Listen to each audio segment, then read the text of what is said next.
সবাইকে ঈদ মুবারক, শুভেচ্ছা। আজ তাই ঝটপট করে সেমাই রান্না করব।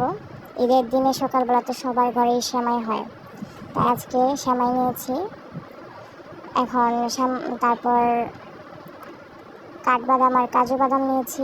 এখন সেমাইগুলোকে একটু ভেজে নেব। সেমাইগুলোকে লাল লাল করে একটু ভেজে নেব।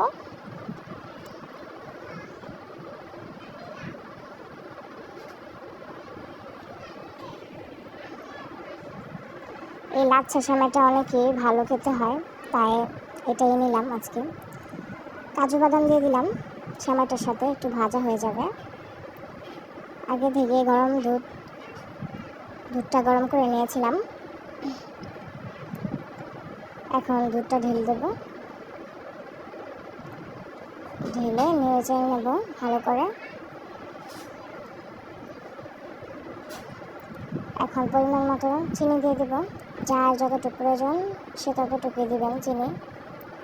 আমি একটু বেশি চিনি খাই, তাই একটু বেশি দিলাম। তারপর নেড়ে নেব।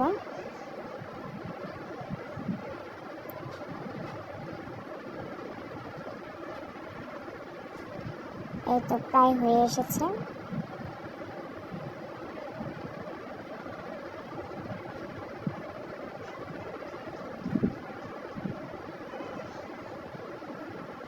এই তো উপর থেকে কাঠবাদাম দিয়ে দিলাম, কাঠবাদাম কুচি।